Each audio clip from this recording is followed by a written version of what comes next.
Hi, my name's Gary Ward. I'm Senior Keeper of the bird section here at Newquay Zoo, and I'm going to show you basically what a keeper does for a day.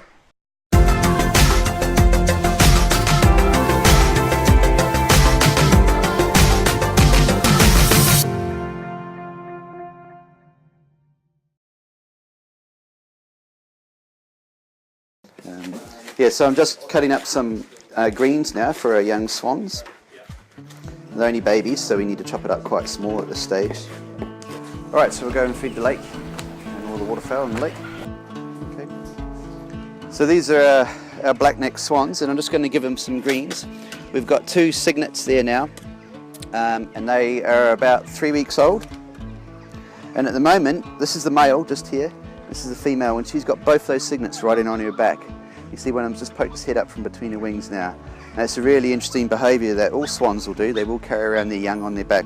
In the wild, swans eat a lot of aquatic vegetation, and so we provide them with lots of greens to sort of substitute that, and it's really good for the cygnets to feed on this as they're growing.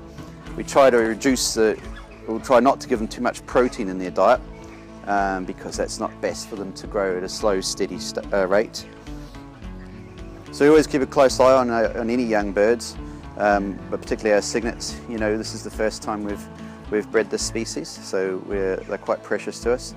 We want to make sure that they're not getting into any trouble with any of the wild birds around, like gulls, for example, which certainly take young waterfowl. But the parents are very protective of that, and so they seem to be very good parents.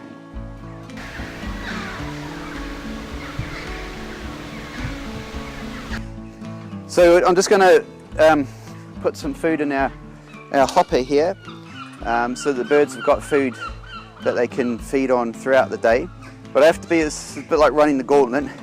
As I mentioned earlier about these black-necked swans being very protective, so he's really fired up at the moment. He's got his chicks, so I have to now go and get attacked basically to fill up their food hopper. So it's always a fun part of the day.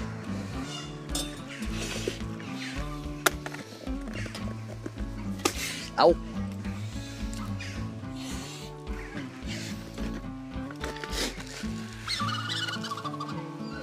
We use these feed hoppers because we want to make sure, especially in the breeding season, that all our waterfowl have food constantly. It's really important. If they don't have enough food all the time, then they just won't get into breeding condition.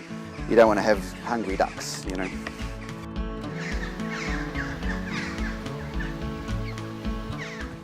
Okay, so we'll head down to the bottom part of the lake now, and fill up the hoppers over there. Check the waterfowl down in that part of the lake.